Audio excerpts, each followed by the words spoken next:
जय श्री सीताराम जी महाराज की जय हो। दुख और सुख ये दोनों एक ही सिक्के के दो पहलू हैं। दुख के बाद सुख की अनुभूति होती है। कोई ऐसा व्यक्ति नहीं है जिसके जीवन में सुख ही सुख हो, दुख ना हो, और कोई ऐसा भी नहीं है जिसके जीवन में दुख ही हो, सुख ना हो। इसीलिए किसी महात्मा ने कहा कि दुख और सुख ये मन के विकल्प है। आदमी जिस ढंग से अपनी मनोवृत्ति को बनाता है उसी प्रकार से उसे अनुभूति होती है। हम बहुत कुछ संपन्नता में भी दुख का अनुभव करते हैं। हमारे पास जो चीज़ें रहती हैं उसका हम सही उपयोग नहीं करते, उसका आनंद नहीं लेते। जो हमारे पास नहीं रहती उसी की तरफ बार बार मन जाता है। हजारों करोड़ों की चीज अपने पास हो लेकिन उससे तृप्ति नहीं होती, और 2 कौड़ी की चीज अगर न मिली हो तो बार बार मन वहीं पर जाता है। महात्माओं ने कहा कि व्यक्ति आज के समय में विशेष तौर से इस कलयुग में अपने दुख से कम दुखी, दूसरे के सुख से ज्यादा दुखी। हमें दुख है कोई बात नहीं, लेकिन सामने वाले को भी दुख होना चाहिए। कुछ तो ऐसे हैं जो स्वयं कष्ट सह करके दुख सहकर दूसरे को दुख देते हैं। एक बार एक आदमी भगवान की तपस्या किया, भगवान प्रसन्न हुए और बोले कि बताओ तुम्हें क्या चाहिए। उसने कहा प्रभु मैं बहुत गरीब हूँ, हमारी बहुत कामनाएं हैं, विशेष तौर से मुझे रहने की व्यवस्था नहीं है, एक सुंदर सा मकान मुझे दे दीजिए। भगवान ने भी उसके साथ उसकी मनोवृत्ति को जानने के लिए यह कहे कि ठीक है तुम जो मांगोगे तुम्हें मिलेगा, लेकिन तुम्हें जो चीज मिलेगी उसका दोगुना तुम्हारे पड़ोसी को मिल जाएगा। अब यह आदमी परेशान, चूंकि इसे मकान की विशेष आवश्यकता थी, इसने कहा कि प्रभु मेरे लिए एक सुंदर सा घर मिल जाए। भगवान ने कहा यो मस्त, उसे सुंदर घर बन गया, लेकिन उसके पड़ोसी को 2 घर बन गए, उतने ही सुंदर, उतने ही अच्छे, उतने ही बड़े। अब इसे जो है ईर्ष्या होने लगी कि तपस्या मैंने किया, भगवान को प्रसन्न मैंने किया, और यह बिना किसी कर्म के ही कर्म का फल पा रहा है। फिर कुछ दिनों बाद वह भगवान से कहता है कि प्रभु मुझे धन की आवश्यकता है, मुझे पर्याप्त मात्रा में धन दे दीजिए। भगवान ने कहा यो मस्त, उसे धन दे दी, और जितना धन इसको मिला इसका दोगुना इसके पड़ोसी को मिल गया।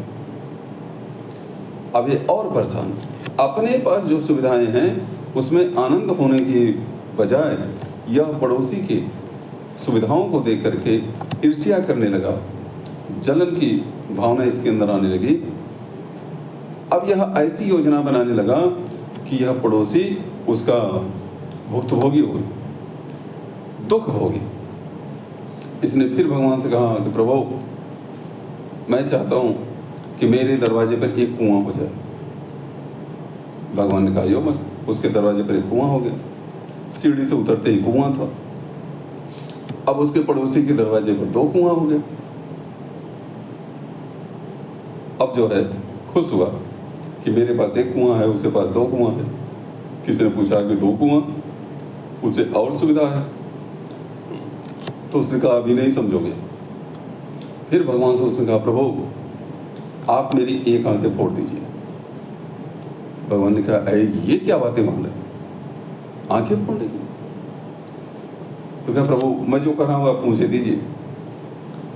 अब भगवान ने उसकी एक आंख फोड़ दिया, पड़ोसी की दोनों फूट गई। अब किसी ने पूछा कि यह कौन सा वरदान है, तो तुमने अभिशाप मांग लिया। लोग अपने शरीर की सलामती की दुआ करते हैं और तुमने अपनी आंख अपने से भगवान से कहा करके अपनी आंखें गायब करवा दी। तो उसने कहा तुम नहीं समझोगे, मेरे दरवाजे पर एक कुआं है, मेरे पड़ोसी के दरवाजे पर 2 कुआं है, मेरी एक आंख गई, उसकी दोनों आंख जाएगी।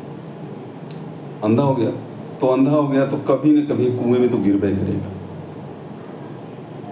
और गिरेगा तब मेरे मन को चैन मिलेगा। यह होती है मनोवृत्ति। व्यक्ति दूसरे को दुख देकर अपने दुख झेलते हुए भी दूसरे को दुख देना चाहता है। अगर हम अपनी अंतरात्मा को शुद्ध कर लें, सबके विषय में अच्छा सोचें,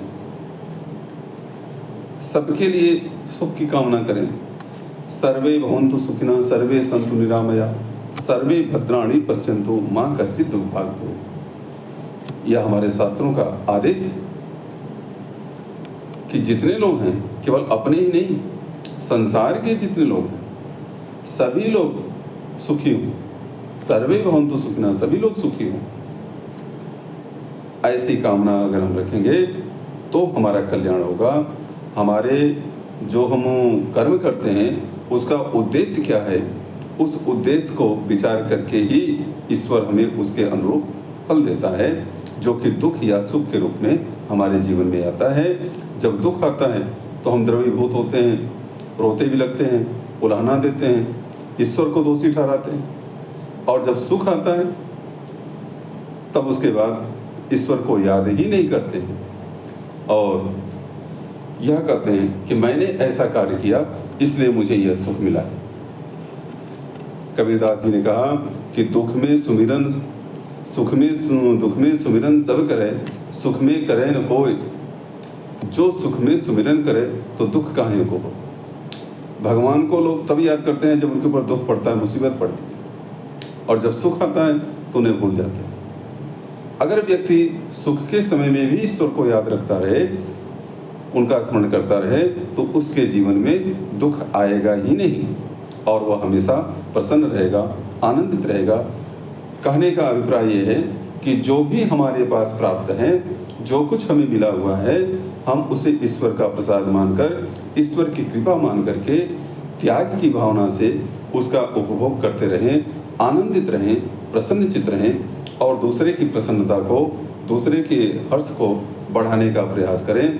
स्वयं खुश रहें, प्रसन्न रहें और दूसरे को भी प्रसन्न रखें। यही जीवन का मूल उद्देश्य है और यही आदर्शवादी जीवन की मुख्य रूप से व्याख्या है। बाकी बातें अगले भाग में करेंगे। जय जय श्री सीताराम जी महाराज की जय हो।